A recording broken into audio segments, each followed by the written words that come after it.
In case you hadn't noticed, we had a bit of a weird week last week in Australia. We had, I think, heat wave, floods, cyclone, and some bushfires.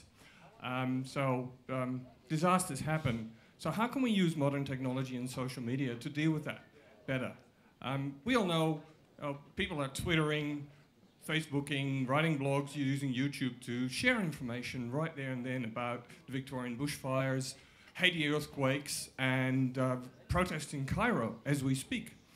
And that's particularly challenging for the authorities who are used to a culture of command and control and verified, robust information that they've mulled over a long time before releasing. While at the same time, the other end, what's happening in the crowd here and now is about people telling a story and sharing that immediately and self-organizing and self-correcting. So we've got these two ecosystems, information ecosystems, and the challenge is to build bridges between the two.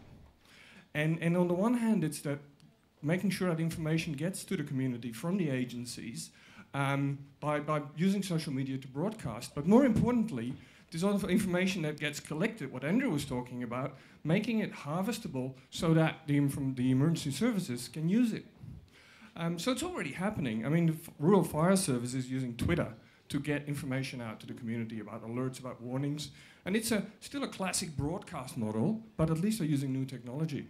So can we turn it around? Yes, it can be turned around. Twitter is now able to detect earthquakes faster than seismographs do. Right? It's actually true. They've done experiments. As soon as people feel something, you start tweeting, and you can filter that and map it. It's great. So we've had the Queensland floods. It was big. 35 people died, $30 billion of damage, and gave us a flood levy. Wow. So how was social media used there? First of all, Queensland Police Service did something astonishingly. They decided that their channel to reach out to the community was going to be Facebook. Well, firstly, people are familiar with Facebook, so they're going to take it up, right? And secondly, it doesn't go down under heavy load. So that wasn't too bad. EveryMap. Has everyone heard about EveryMap? It's a hyper-local news service. You can send in a report what happens here, and people can see it. And it's about lost pets, great shopping deals, and yes, accidents and emergencies.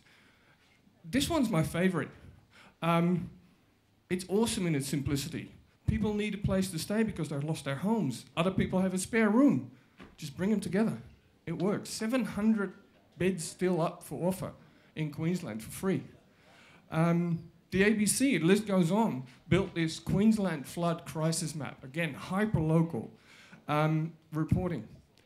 During the floods, 100,000 reports were brought in by the people, by citizens of Queensland, and shared. And that can be harvested, because then you can start mapping those reports. And hey, this is yellow, there's a lot of reports here, there's not so many reports there. Obviously, that's a way for the emergency services to start noticing what's happening, right? Oh, no, certainly.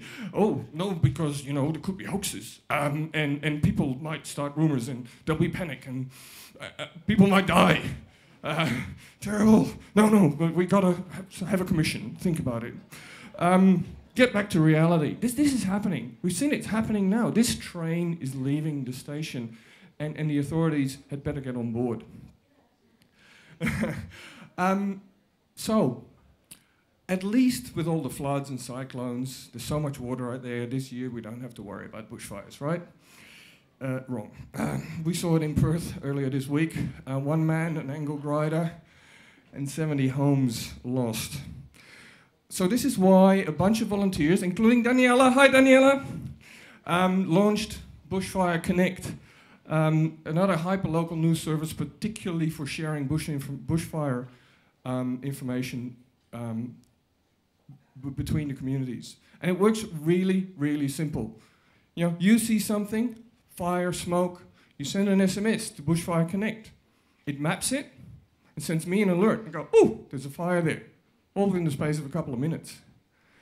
Simple and effective. We launched last Monday, the first 2 days of the bushfires in Perth. We had 40 reports submitted. We sent out 100 alerts, and we got 2,000 page views from 21 countries all over the world, which for a two-day-old baby is not so bad. Check this out, write it down now, bushfireconnect.org. And let's not forget, get on board or miss the boat. Thank you very much.